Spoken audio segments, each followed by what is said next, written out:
നമസ്കാരം. ഗൾഫ് ഫോക്കസിലേക്ക് സ്വാഗതം. ഞാൻ സുഹൈൽ മുഹമ്മദ്. വിശദമായ വാർത്തകളിലേക്ക് ആദ്യം കൊച്ചിയിൽ നിന്ന് വരുന്ന അപകട വാർത്തയിലേക്കാണ്. കൊച്ചിയിൽ ടാങ്കർ ലോറി മറിഞ്ഞ അപകടം. കളമശ്ശേരി HMT ജംഗ്ഷനിലാണ് അപകടമുണ്ടായത്. വാതക ചോർച്ചയില്ലെന്ന് പോലീസ് സ്ഥിരീകരിക്കുന്നു. അപകട സ്ഥലത്ത് നിന്ന് YS അഭിനന്ദ് ചേർന്നു.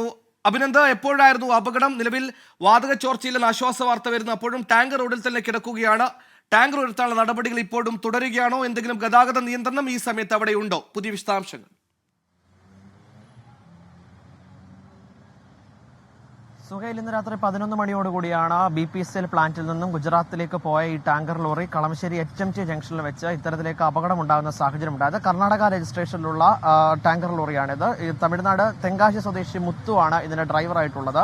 അദ്ദേഹം BPCL പ്ലാന്റിൽ നിന്ന് ലോഡ് എടുത്ത് ഗുജറാത്തിലേക്ക് പോകുന്ന വഴിയാണ് ഇത്തരത്തിലേക്ക് വലിയൊരു അപകടം ഉണ്ടാകുന്ന സാഹചര്യം ഉണ്ടായത്. ഈ ലോറി തലകീഴായി മറിയുന്ന ഇടത്ത് ഭാഗത്തേക്ക് മറിയുകയായിരുന്നു.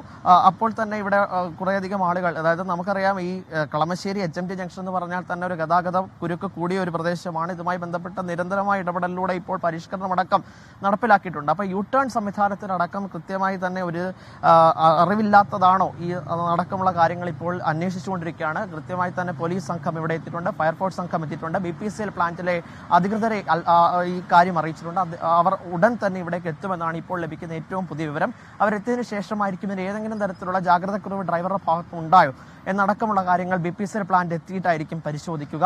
ഒരു വലിയ അപകടത്തിൽ നിന്നും കളമശ്ശേരി HMT ജംഗ്ഷൻ തെന്നിമാറിയെന്ന് മാത്രമേ പറയുവാൻ സാധിക്കുകയുള്ളൂ. ഇപ്പോൾ ഗ്യാസ് ലീക്കേജ് അടക്കമുള്ള, അല്ലെങ്കിൽ ഗ്യാസ് ലീക്കേജോ അല്ലെങ്കിൽ മറ്റ് അപകട സാധ്യതയുള്ള ഒരു തരത്തിലുള്ള സംഭവങ്ങളും ഇവിടെ ഉണ്ടായിട്ടില്ല എന്നത് മാത്രമാണ് ആശ്വാസകരമായ ഒരു കാര്യം. ഒപ്പം പറയുകയാണെങ്കിൽ പ്രദേശവാസികളൊക്കെ അല്പം ഒന്ന് ഭയന്നിരുന്നു. കാര്യം ടാങ്കർ ലോറിയാണ്. ഈ കൊച്ചി നഗരത്തിൽ തന്നെ മുൻപും ഈ ടാങ്കർ ലോറിയൊക്കെ മറിഞ്ഞ് അപകടമുണ്ടായ ഒരു സാഹചര്യമുണ്ട്. അപ്പോൾ ടാങ്കർ ലോറിയുടെ അപകടം എന്നത് നമുക്ക് തന്നെ അറിയാം എത്രത്തോളം തീവ്രമാണെന്ന്. പക്ഷേ അത്തരത്തിലേക്ക് ഒരു അപകടത്തിലേക്ക് പോയില്ല എന്നത് മാത്രമാണ് ഏറ്റവും ആശ്വാസകരമായ ഒരു കാര്യമായുള്ളത്. BPCL അധികൃതർ ഇവിടെ എത്തി ഏതെങ്കിലും തരത്തിൽ ഈ വാഹനത്തിന്റെ ഡ്രൈവറായിട്ടുള്ള മുത്തുവിന് ഏതെങ്കിലും അപാകതകൾ സംഭവിച്ചിട്ടുണ്ടോ എന്നുള്ളത് പോലീസുമായി സംസാരിച്ചതിന് ശേഷമായിരിക്കും തീരുമാനിച്ചത്. ചോർച്ചയിലെന്ന ആശ്വാസ വാർത്ത വരുന്നു. ടാങ്കർ ഉയർത്താനുള്ള ശ്രമം അവിടെ തുടരുകയാണ്. YS അഭിനന്ദാണ് വാർത്തയുടെ വിശദാംശങ്ങൾ നൽകിയത്. പൊതുമാപ്പ് സേവന കേന്ദ്രങ്ങൾ ഉയർന്ന സുരക്ഷാ സൗകര്യങ്ങൾ ഒരുക്കുന്നത് തുടരുന്നതായി ദുബായ് GDRFA. വിവിധ രാജ്യക്കാരെ ആളുകൾക്ക് സേവനമെത്തിക്കുന്നതിൽ വകുപ്പിന്റെ പ്രവർത്തനം വിപുലീകരിച്ചതായും അധികൃതർ അറിയിച്ചു. ദുബായിലുള്ള പൊതുമാപ്പ് സേവന കേന്ദ്രത്തിൽ അതീവ സുരക്ഷാ സൗകര്യങ്ങൾ മികച്ച രീതിയിൽ ഉറപ്പാക്കിയതായാണ് Dubai general directorate of residency and foreigners affairs അറിയിച്ചിരിക്കുന്നത്. എല്ലാവർക്കും സുരക്ഷിതമായി ജീവിക്കുന്നതിനുള്ള ഒരു സാഹചര്യം ഒരുക്കുക എന്നുള്ള ഈയുടെ പ്രതിബദ്ധതയുടെ ഭാഗമായാണ് പൊതുമാപ്പ് നീട്ടിയതെന്നും അതിനായി സേവന കേന്ദ്രങ്ങൾ സജ്ജമാക്കുന്നതിനായി വകുപ്പ് പ്രതിജ്ഞാബദ്ധമാണെന്നും Dubai GDRFA major general doctor Ali bin Ajeef Al Sabi പറഞ്ഞു. ഇതുവരെ പൊതുമാപ്പ് കേന്ദ്രങ്ങളിൽ പരിക്കുകളോ അനിഷ്ട സംഭവങ്ങളോ റിപ്പോർട്ട് ചെയ്തിട്ടില്ല. മാത്രമല്ല, പൊതുമാപ്പ് ടെന്റുകളിൽ ഓക്സിജന്റെ അളവ് ഉൾപ്പെടെ സമഗ്രമായ പാരിസ്ഥിതിക വിലയിരുത്തലുകളും കൃത്യമായി നടത്തിവരുന്നുണ്ട്. പൊതുജനങ്ങളുടെയും ജീവനക്കാരുടെയും സുരക്ഷ ഒരുപോലെ ഉറപ്പാക്കുന്നതിന് എല്ലാ ശ്രമങ്ങളും നടത്തിവരുന്നതായും അദ്ദേഹം കൂട്ടിച്ചേർത്തു. ഡിസംബർ 31 വരെയാണ് രാജ്യത്ത് പൊതുമാപ്പ് നിലവിലുള്ളത്. ഡിസംബർ 31 ശേഷം അനധികൃത താമസക്കാരെ കണ്ടെത്താൻ രാജ്യവ്യാപകമായി പരിശോധന കർശനമാക്കും. പൊതുമാപ്പിന് ശേഷം പിടികൂടി നാട് കടത്തുന്നവർക്ക് രാജ്യത്തേക്ക് തിരിച്ചുവരാൻ കഴിയാത്ത വിധം പ്രവേശന വിലക്ക് ഏർപ്പെടുത്തുമെന്നും അധികൃതർ വ്യക്തമാക്കി. 24 ദുബായ്. ദുബായിൽ സന്ദർശക വിസ മാനദണ്ഡങ്ങൾ കർശനമാക്കിയ അധികൃതർ. വിസ ലഭിക്കാൻ ഹോട്ടൽ ബുക്കിംഗും റിട്ടേൺ ടിക്കറ്റും നിർബന്ധമാക്കി. ഇത് സംബന്ധിച്ച് അറിയിപ്പ് ലഭിച്ചതായി ട്രാവൽ ഏജൻസികൾ അറിയിച്ചു. വിസയ്ക്ക് അപേക്ഷിക്കുമ്പോൾ തന്നെ സന്ദർശകന്റെ ഹോട്ടൽ ബുക്കിംഗിന്റെയോ താമസിക്കാൻ പോകുന്ന സ്ഥലത്തിന്റെ രേഖകളും മടക്കയാത്രയ്ക്കുള്ള ടിക്കറ്റിന്റെ പകർപ്പും സമർപ്പിക്കണമെന്നാണ് നിർദ്ദേശം. നേരത്തെ എമിഗ്രേഷനിൽ ആവശ്യപ്പെട്ടാൽ മാത്രം ഈ 2 രേഖകളും കാണിച്ചാൽ മതിയായിരുന്നു. എന്നാൽ പുതിയ നിർദ്ദേശപ്രകാരം ടൂറിസ്റ്റ് വിസയ്ക്ക് അപേക്ഷിക്കുമ്പോൾ തന്നെ എമിഗ്രേഷൻ വെബ്സൈറ്റിൽ ഹോട്ടൽ ബുക്കിംഗ്, റിട്ടേൺ ടിക്കറ്റ് രേഖകൾ അപ്ലോഡ് ചെയ്യാൻ ആവശ്യപ്പെടുന്നതായി ട്രാവൽ ഏജൻസികൾ വ്യക്തമാക്കി. ഇത്തരം രേഖകൾ സമർപ്പിക്കാൻ വൈകുന്നത് വിസ നടപടികൾ പൂർത്തിയാക്കുന്നതിന് കാലതാമസം ഉണ്ടാക്കുന്നതായും അധികൃതർ അറിയിച്ചു. 1 മാസത്തെ വിസയിലെത്തുന്നവർ 3000 ദിർഹം കറൻസിയായോ ഡെബിറ്റ് ക്രെഡിറ്റ് കാർഡുകളിലായോ കൈവശം വെക്കണം. 1 മാസത്തിലേറെ രാജ്യത്ത് തങ്ങാനെത്തുന്നവരുടെ കൈവശം 5000 ദിർഹം ഉണ്ടായിരിക്കണമെന്നാണ് വ്യവസ്ഥ. സന്ദർശക വിസയ്ക്ക് അപേക്ഷിക്കുന്നവർ ശ്രദ്ധിക്കണമെന്ന് അധികൃതർ വ്യക്തമാക്കി. പാകിസ്ഥാൻ, ചില ആഫ്രിക്കൻ രാജ്യങ്ങൾ എന്നിവിടങ്ങളിലെ പൗരന്മാർക്ക് സന്ദർശക ടൂറിസ്റ്റ് വിസയ്ക്ക് അപേക്ഷിക്കുമ്പോൾ ഇത്തരം നിബന്ധനകൾ നേരത്തെ തന്നെ പ്രാബല്യത്തിലുണ്ട്. 24 ദുബായ്. സാരഥി കുവൈറ്റ് രജത ജൂബിലി ആഘോഷം സാരഥിയെ മറ്റ് 25 വിവിധ പരിപാടികളോടെ നടന്നു. ലുലു ഗ്രൂപ്പ് ഇന്റർനാഷണൽ ചെയർമാനും മാനേജിംഗ് ഡയറക്ടറുമായ MA യൂസുഫ് അലിയെ ഗുരുദേവ സേവാരത്ന അവാർഡ് നൽകി ചടങ്ങിൽ ആദരിച്ചു.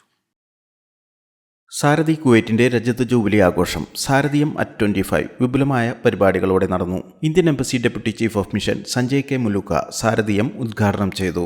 ലുലു ഗ്രൂപ്പ് ഇന്റർനാഷണൽ ചെയർമാനും മാനേജിംഗ് ഡയറക്ടറുമായ MA യൂസഫ് അലിക്ക് സാരഥിയുടെ ഗുരുദേവ സേവാരത്ന അവാർഡ് ശിവഗിരി മഠം പ്രതിനിധി വിശ്വേശ്വരാനന്ദ സ്വാമി നൽകി ആദരിച്ചു. സാരഥിയുടെ ജീവകാരുണ്യ പ്രവർത്തനങ്ങളെ അനുമോദിച്ച യൂസഫ് അലി ആശംസാ പ്രസംഗത്തിൽ സാരഥിയുടെ സ്വപ്നവീട് പദ്ധതിക്കായി 10 വീടുകൾക്കുള്ള ധനസഹായം പ്രഖ്യാപിച്ചു. സാരഥിയുടെ സ്വപ്നവീട് പദ്ധതിയിൽ നിർമ്മിച്ച 11ാമത് വീടിന്റെ താക്കോൽദാനം MA യൂസഫ് അലിയുടെ സാന്നിധ്യത്തിൽ വീട് നിർമ്മിച്ചു നൽകിയ target international CEO and managing director PS കൃഷ്ണനിൽ നിന്നും കോർഡിനേറ്റർ മുരുകദാസ് ഏറ്റുവാങ്ങി. Mathews Varghese, Sunil Parakkapadath, PS Krishnan, Rajesh Sagar, Suresh KP, CS Babu എന്നിവരെ ചടങ്ങിൽ ആദരിച്ചു. BKG company chairman KG Baburajan Sarathi പ്രഖ്യാപിച്ച 1 കോടി രൂപയുടെ വിദ്യാഭ്യാസ സ്കോളർഷിപ്പ് പദ്ധതിയുടെ ഭാഗമായി 5 കുട്ടികൾക്കുള്ള പഠന സഹായം പ്രഖ്യാപിച്ചു. Silver jubilee chairman Suresh K സ്വാഗതം പറഞ്ഞ ചടങ്ങിൽ സാരഥി പ്രസിഡന്റ് അജി KR അധ്യക്ഷത വഹിച്ചു. ദിനു കമൽ നന്ദി രേഖപ്പെടുത്തി. ദൈവദശക ആലാപനത്തോടെ തുടങ്ങിയ ചടങ്ങിൽ ഗുരുദേവ ധർമ്മങ്ങളെ അടിസ്ഥാനമാക്കി ചിത്രാലയം ശശികുമാർ രചന നിർവഹിച്ച് സുനീഷ് വെങ്ങര സംവിധാനം ചെയ്ത സംഗീത നാടകാവിഷ്കാരം കർമ്മസാക്ഷി അരങ്ങേറി.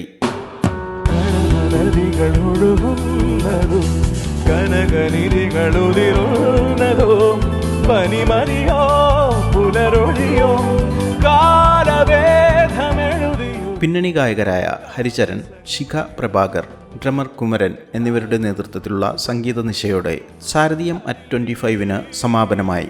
ജലിൻ പ്രപയ, 24 കുവൈറ്റ്. സാങ്കേതിക രംഗത്ത് പുത്തൻ പ്രതീക്ഷകൾ നൽകിക്കൊണ്ട് റിയാദിലെ ഡിജിറ്റൽ ഫെസ്റ്റ് സമാപിച്ചു. അലിഫ് ഇന്റർനാഷണൽ സ്കൂളാണ് ഫെസ്റ്റ് സംഘടിപ്പിച്ചത്.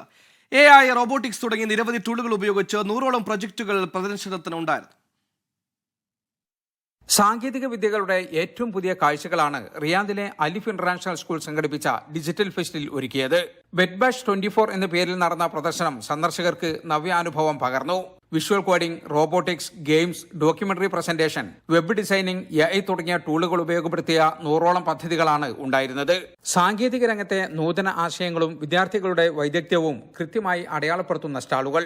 അലിഫ് ITC ഡിപ്പാർട്ട്മെന്റിന്റെ നേതൃത്വത്തിൽ നടന്ന ഡിജിറ്റൽ ഫെസ്റ്റ് IT വിദഗ്ധനും അലിഗഡ് മുസ്ലിം യൂണിവേഴ്സിറ്റി അലുമിനി പ്രസിഡന്റുമായ അബ്രാർ ഹുസൈൻ ഉദ്ഘാടനം ചെയ്തു.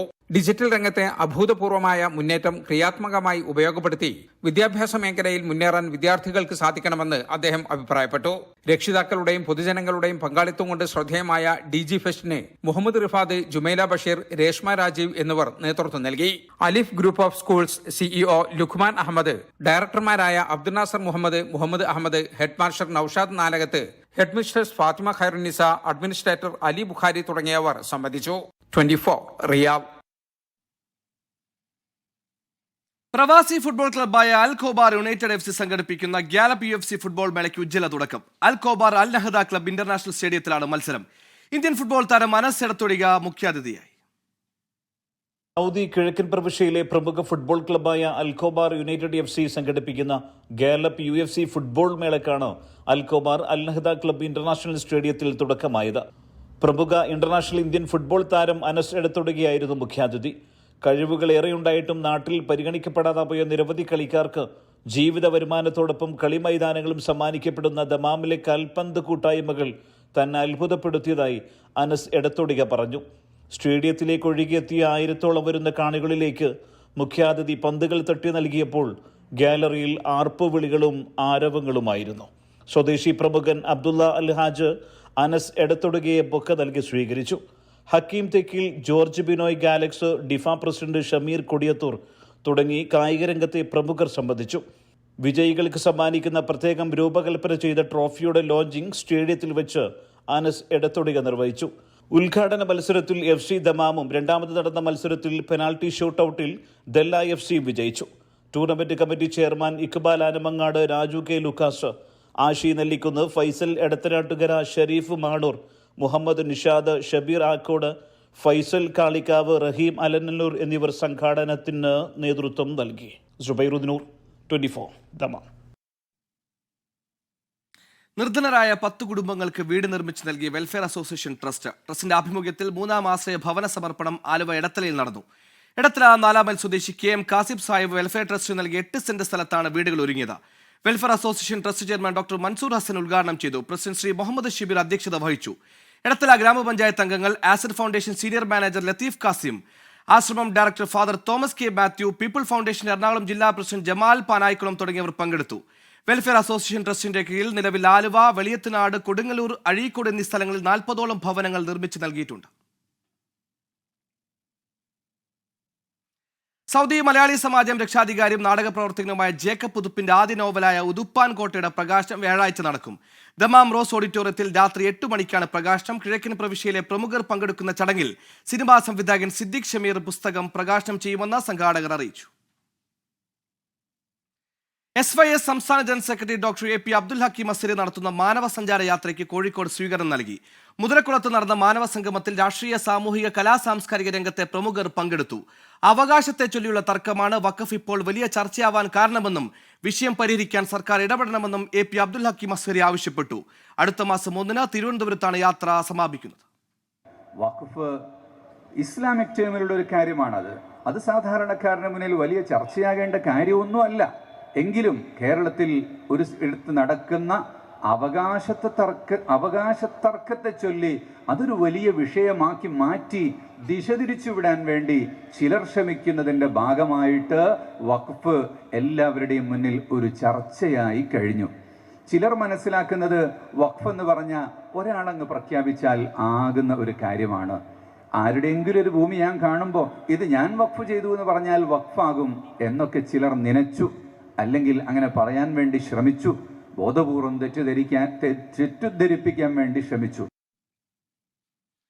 ജിദ്ദയിലെ ഡയലോഗ് സംഘടിപ്പിച്ച അനുഭവങ്ങൾ കഥ പറയുന്ന പരിപാടി വ്യത്യസ്തത കൊണ്ട് ശ്രദ്ധേയമായി. വിവിധ മേഖലയിൽ നിന്നുള്ള ഡോക്ടർ വിനീത പിള്ള, ഹംസ മദാരി, മുസ്തഫ മാസ്റ്റർ, മിർസാജ് ഷെരീഫ്, മുഹമ്മദ് കുട്ടി വള്ളുവനാട്, ബഷീർ വള്ളിക്കുന്ന് എന്നിവർ അനുഭവങ്ങൾ പങ്കുവച്ചു.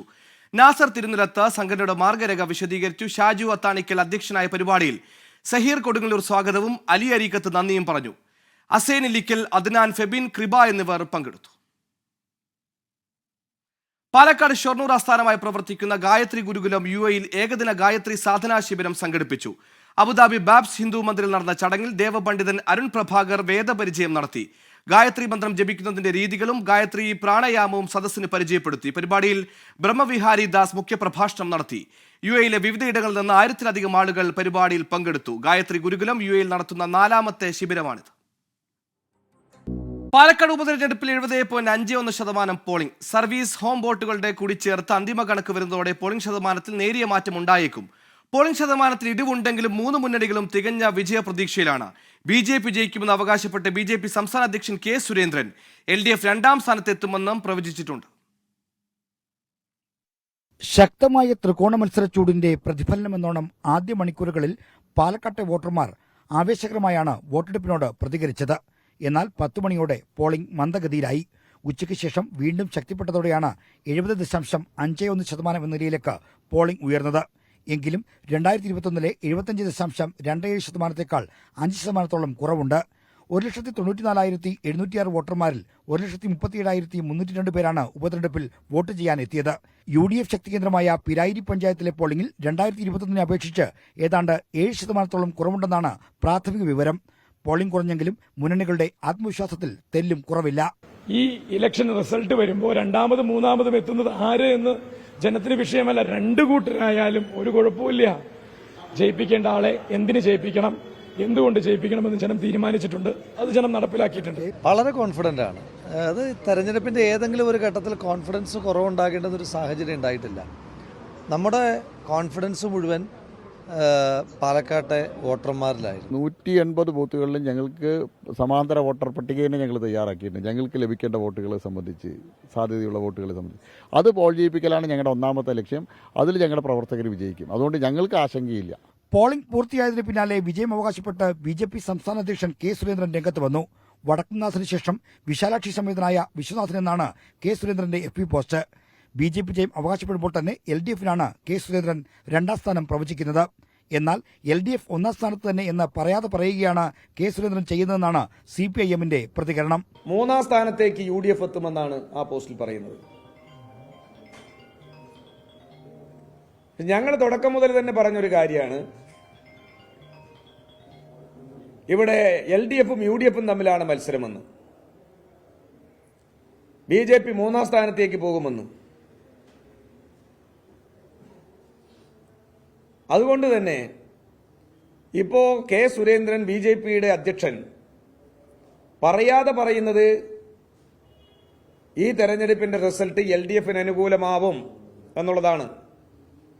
സർവീസ് ഹോം വോട്ടുകളുടെ വിവരം കൂടി ചേരുമ്പോൾ അന്തിമ പോളിംഗ് കണക്കിൽ ഇനിയും നേരിയ മാറ്റത്തിന് സാധ്യതയുണ്ട്. 24 പാലക്കാട്. പാലക്കാട് ഉപതെരഞ്ഞെടുപ്പിൽ ഇരട്ട വോട്ട് ആരോപണം നേരിട്ട പാലക്കാട് BJP അധ്യക്ഷൻ KM ഹരിദാസ് വോട്ട് ചെയ്തില്ല. വോട്ട് ചെയ്യാനെത്തിയാൽ തടയുമെന്ന് LDFും ചലഞ്ച് ചെയ്യുമെന്ന് കോൺഗ്രസും പ്രഖ്യാപിച്ചിരുന്നു. സംഘർഷം ഒഴിവാക്കാനാണ് വോട്ട് ചെയ്യാതിരുന്നതെന്ന് KM ഹരിദാസ് പ്രതികരിച്ചു. സുൽത്താൻപേട്ടിലെ ബൂത്തിലായിരുന്നു KM ഹരിദാസ് വോട്ട് ചെയ്യേണ്ടിയിരുന്നത്. 4 മണിയോടെ VK ശ്രീകണ്ഠൻ MPയുടെ നേതൃത്വത്തിൽ പ്രവർത്തകർ ബൂത്തിന് സമീപമെത്തി. എന്നാൽ KM ഹരിദാസ് വോട്ട് ചെയ്യാൻ എത്തിയില്ല. ഇരട്ട വോട്ടിനെതിരായ ജനകീയ സമരം വിജയിച്ചുവെന്ന് VK ശ്രീകണ്ഠൻ MP. നിങ്ങളുടെ ആരോപണം ശരിയായി എന്നുള്ളത് കേരളീയ പൊതുസമൂഹത്തിന് മനസ്സിലായിരിക്കുകയാണ്. 2 വോട്ട് ചേർത്ത് വ്യാജമായി ചേർത്ത് പിടികിട്ടാപ്പുള്ളിയായിട്ട് ജില്ലാ പ്രസിഡന്റ് ഇപ്പം നിൽക്കുകയാണ്. BJPയുടെ ജില്ലാ പ്രസിഡന്റ് തൊട്ട ഓഫീസിൽ ഇരുന്നിട്ട് ഇങ്ങോട്ട് വരാൻ അദ്ദേഹത്തിന് കഴിഞ്ഞില്ല. ഇതാണ് യഥാർത്ഥത്തിലുള്ള ജനകീയ പ്രതിഷേധം എന്ന് പറയുന്നത്. സംഘർഷം ഒഴിവാക്കാനാണ് വോട്ട് ചെയ്യാൻ എത്താതിരുന്നതെന്ന് BJP ജില്ലാ അധ്യക്ഷൻ KM ഹരിദാസ്. ആ തരത്തിൽ ഒരു അഭിപ്രായ വ്യത്യാസം വന്നതുകൊണ്ട് ഈ നല്ല രീതിയിൽ നടക്കുന്ന ഒരു തെരഞ്ഞെടുപ്പിനെ ആ തരത്തിൽ അതിനെ ബാധിക്കുമെന്നുള്ളത് കൊണ്ട് അതൊരു വാർത്തയാക്കാൻ താല്പര്യമില്ല എന്നുള്ളത് കൊണ്ടാണ് അത്തരത്തിലൊരു തീരുമാനമെടുത്തത്. ഇരട്ട വോട്ടിനെതിരെ UDF നേരത്തെ തിരഞ്ഞെടുപ്പ് കമ്മീഷനെ സമീപിച്ചിരുന്നു. 24 പാലക്കാട്. പാലക്കാട് വെണ്ണക്കര ബൂത്തിൽ കയറി വോട്ട് ചോദിച്ചെന്ന് ആരോപിച്ച് UDF സ്ഥാനാർത്ഥി രാഹുൽ മാങ്കൂട്ടത്തിലിനെ തടഞ്ഞു. BJP CPIM പ്രവർത്തകരാണ് തടഞ്ഞത്. വാക്കുതർക്കം സംഘർഷത്തിലേക്ക് നീങ്ങിയതോടെ പോലീസ് ഇടപെട്ടു. വോട്ട് ചോദിച്ചത് തെളിയിച്ചാൽ മാപ്പ് പറയാമെന്നും BJPക്കും CPIMനും പരാജയ ഭീതിയാണെന്നും രാഹുൽ മാങ്കൂട്ടത്തിൽ ആരോപിച്ചു. LDFന്റെ കാൻഡിഡേറ്റ് വന്നപ്പം നമുക്ക് ഒബ്ജക്ഷൻ ഇല്ല, BJPക്ക് ഒബ്ജക്ഷൻ ഇല്ല, LDFന് സ്വാഭാവികമായിട്ട് ഒബ്ജക്ഷൻ ഇല്ല. ഞാൻ വന്നപ്പോൾ BJPയുടെയും LDFന്റെയും പ്രവർത്തകർ സംയുക്തമായി അതിനെ പ്രതിരോധിക്കുകയാണ്. കാൻഡിഡേറ്റ് നിൽക്കാൻ കഴിയില്ല എന്നാണ് പറയുന്നത്. എല്ലാ കാൻഡിഡേറ്റുകളും പോളിംഗ് ബൂത്തുകളിൽ പോകുന്ന നിങ്ങൾ കാണുന്നതല്ലേ.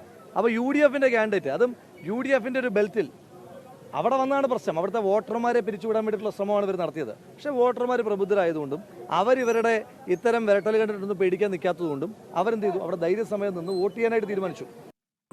ഗൾഫ് ഫോക്കസ് തുടരുന്നു. മഹാരാഷ്ട്രയിലും ജാർഖണ്ഡിലും BJP സഖ്യം അധികാരത്തിലെത്തുമെന്ന് എക്സിറ്റ് പോൾ സർവേ. മഹാരാഷ്ട്രയിൽ 195 സീറ്റുകൾ വരെ BJP സഖ്യം നേടും. മഹാരാഷ്ട്രയിൽ ഇലക്ട്രൽ എഡ്ജും ജാർഖണ്ഡിൽ ആക്സിസ് മൈ ഇന്ത്യ P മാർക്കുമാണ് ഇന്ത്യ സഖ്യത്തിന് അധികാരം പ്രവചിക്കുന്നത്. മഹാരാഷ്ട്രയിലെ BJP നേതൃത്വത്തിലുള്ള മഹായുതി സഖ്യം അധികാരത്തിലെത്തുമെന്നാണ് ഭൂരിഭാഗം എക്സിറ്റ് പോളും പ്രവചിക്കുന്നത്. 145 സീറ്റുകളാണ് കേവല ഭൂരിപക്ഷം. P മാർക്ക് 137 മുതൽ 157 സീറ്റുകളും മാട്രീസ് 150 മുതൽ 170 വരെ സീറ്റുകളും പീപ്പിൾസ് പൾസ് 175 മുതൽ 195 വരെ സീറ്റുകളും ചാണക്യ സ്ട്രാറ്റജീസ് 152 മുതൽ 160 വരെ സീറ്റുകളും മഹായുതി സഖ്യത്തിന് പ്രവചിക്കുന്നു. ദൈനിക് ഭാസ്കർ 135 മുതൽ 150 സീറ്റുകളും ഇലക്ട്രൽ എഡ്ജ് 150 സീറ്റുകളും കോൺഗ്രസ് നേതൃത്വത്തിലുള്ള മഹാവികാസ് അഘാഡി നേടുമെന്ന് പറയുന്നു. 24 പോൾ ഓഫ് പോൾസ് പ്രകാരം BJP നേതൃത്വത്തിലുള്ള മഹായുതിക്ക് 153 സീറ്റും മഹാവികാസ് അഘാഡിക്ക് 126 സീറ്റും മറ്റുള്ളവർക്ക് 9 സീറ്റുകളും ലഭിക്കും. ഝാർഖണ്ഡിൽ 41 സീറ്റുകളാണ് കേവല ഭൂരിപക്ഷം. P മാർക്ക് 31 മുതൽ 40 സീറ്റുകളും ആക്സിസ് മൈ ഇന്ത്യ 53 സീറ്റുകളുമാണ് ഇന്ത്യ സഖ്യത്തിന് പ്രവചിക്കുന്നത്. പീപ്പിൾസ് പൾസ് 44 മുതൽ 53 സീറ്റുകളും JVC 40 മുതൽ 44 സീറ്റുകളും മാട്രിസ് 42 മുതൽ 47 സീറ്റുകളും NDA സഖ്യം നേടുമെന്നും പ്രവചിക്കുന്നു. 24 പോൾ ഓഫ് പോൾസ് പ്രകാരം NDAയ്ക്ക് 40 സീറ്റും ഇന്ത്യ മുന്നണിക്ക് 38ഉം മറ്റുള്ളവർക്ക് 3 സീറ്റുകളുമാണ് കണക്കാക്കുന്നത്. Research desk 24. ഇതോടെ ഗൾഫ് ഫോക്കസ് പൂർണ്ണമാകുന്നു. നന്ദി, ശുഭരാത്രി.